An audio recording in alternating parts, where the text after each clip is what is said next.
తూర్పుగోదావరి జిల్లా నల్లజర్ల మండలం దూబచర్లలో ఓ యువతి ఆందోళనకు దిగింది. తనకు న్యాయం చేయాలంటూ ఒక యువతి 7 నెలల పసిపాపతో ప్రియుడి ఇంటి ముందు నిరసన చేపట్టింది. ఉంగుటూరు మండలం గొల్లగూడెం గ్రామానికి చెందిన హేమలత ఓ జీడిగింజల ఫ్యాక్టరీలో పనిచేసేది.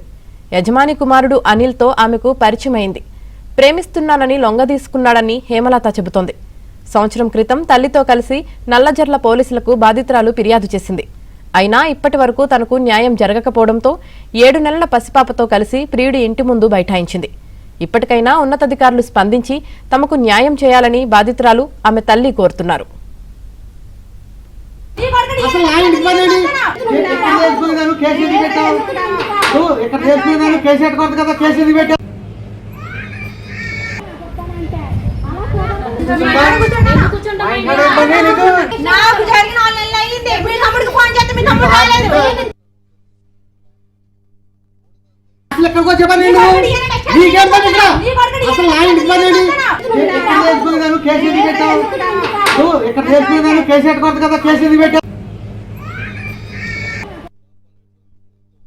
తూర్పుగోదావరి జిల్లా నేను జీడిగింజలపేటలో వర్క్ చేసేదానండి. అనిల్ అనే అబ్బాయితో నాకు పరిచయం ఏర్పడింది. ఆ అబ్బాయి నేను ఇలా ప్రేమించుకున్నామండి. ప్రెగ్నెన్సీ వచ్చింది. 3 నెలలు ఉన్నప్పటి నుంచి చెప్తూనే ఉన్నాను, ఉంచుకో నేను చేసుకుంటాను, మా అమ్మ నాన్న ఎదురిస్తానని చెప్పి నాకు చెప్పారు.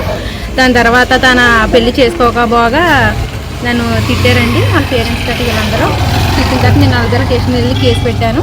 అక్కడ కూడా సరిగ్గా పట్టించుకోకపోవడం వల్ల నేను కేసు రన్నింగ్లో అలాగా ఉండగా నేను బేబీ ఇద్దరం DNA టెస్ట్లకు వెళ్ళామండి. అయినా సరే మాకు ఎటువంటి న్యాయం జరగలేదు. అందుకనే వాళ్ళ ఇంటి ముందుకు వచ్చి కూర్చున్నాను. నాకు 7 నెలల పిల్లండి. నేను అద్దీంట్లో ఎక్కడో మారుమూలలో నన్ను ఎవరు పట్టించుకోవట్లేదు కానీ వీలైపోలు కానీ ఎవరు పట్టించుకోవట్లేదండి. అందుకనే వాళ్ళ ఇంటి ముందుకు వచ్చి కూర్చున్నాను.